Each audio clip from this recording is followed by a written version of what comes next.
В стихийных бедствиях, связанных с водой, у нас два таких направления, таких катастрофических. Первое – это бассейн реки Кубани.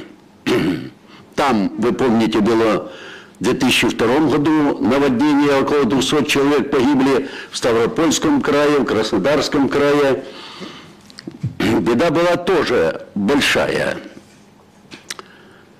Я бы сказал, что немного постыдное было наводнение, потому что я около 22 лет имел отношение к Кубанскому бассейновому управлению.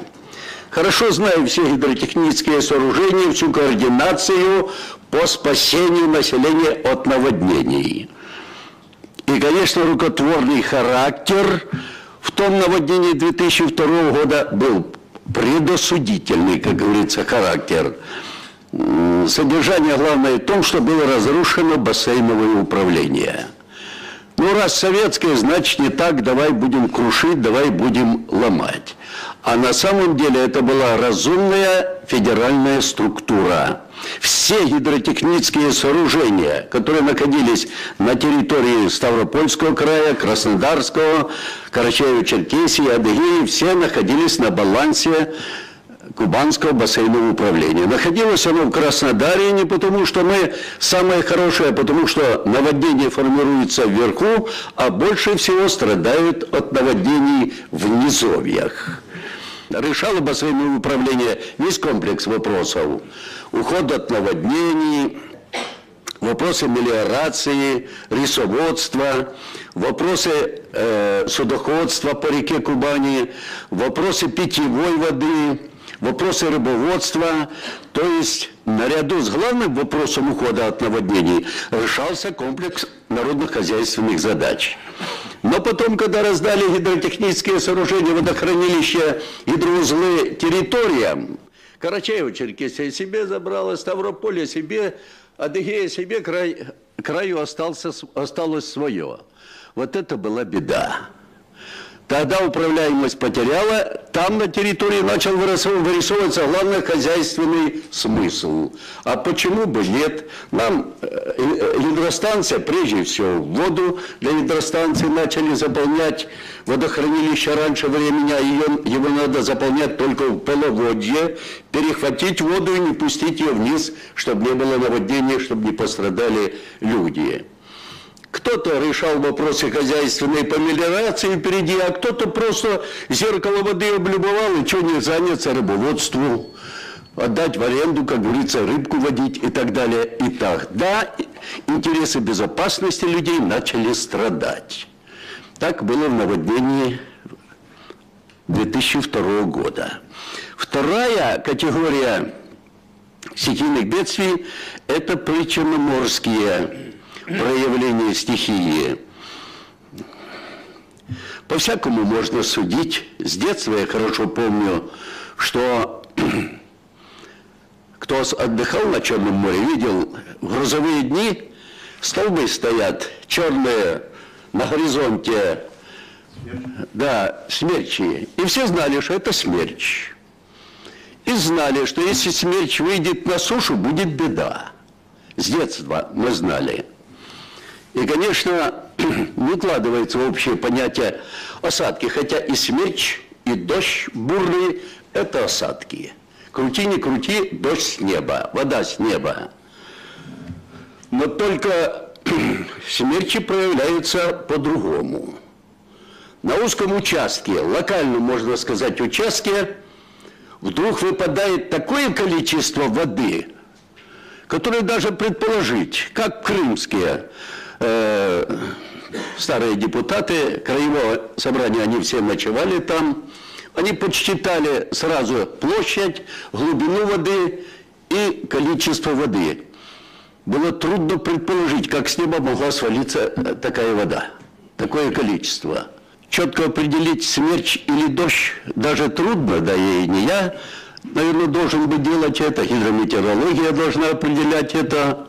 Соответственно, и разработка всех остальных мер должна исходить из государственной программы защиты людей от этого явления.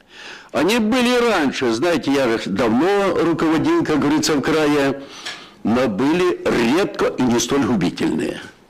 А сегодня начали проявляться чаще и, прямо скажем, разрушительное воздействие возрастает. А как же в этой ситуации защитить людей?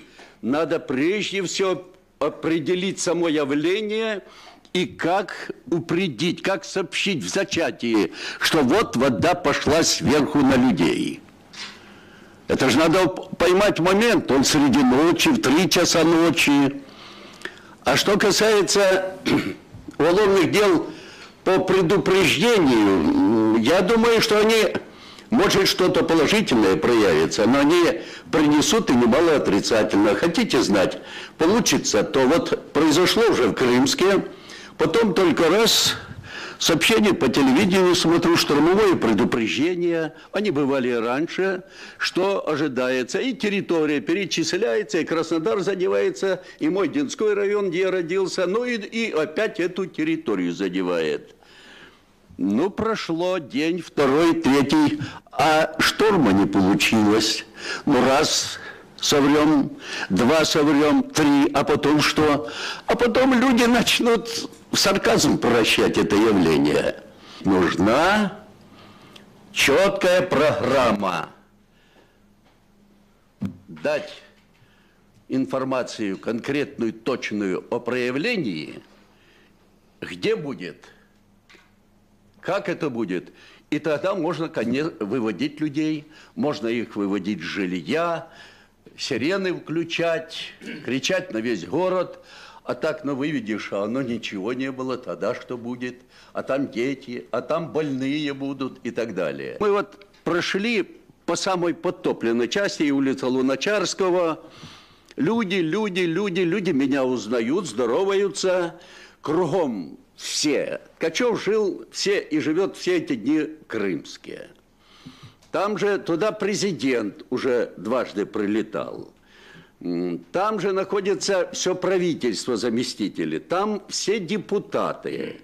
При этом депутаты, гостиниц не хватает, едут в 6 утра, приезжают в 1 ночи. И так каждый вечер. Весь город разбит на квадраты и закреплен за городами Краснодар, Анапа, Туапсе, Тимошевский, Динской и так далее по районам. Это делянка крестьянская, что кроме тебя никто ее не обработает. Это повышает ответственность, и глава администрации города, района, живут они там. И, конечно, это усиливает воздействие. И волонтеры, о которых мы говорим, это работяг привез глава в большинстве своем. Вот то они и больше всего выносят. И мусор, и грязную работу делают и так далее. Мы увидели, что у людей появилась уверенность, что их не бросили. Потому что, ну, зная, они узнают меня, да они бы меня закидали вопросами.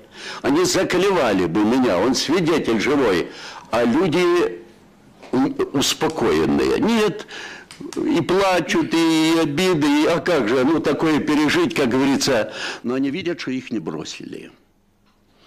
И сегодня, конечно, уже твердо уверена, что взявшиеся за руку люди, за руки, они уже теперь выстоят. Такие люди способны беде противостоять. Они поверили в себя и в окружение свое. Поэтому мы уехали вот всей комиссией удовлетворенные. Удовлетворенные.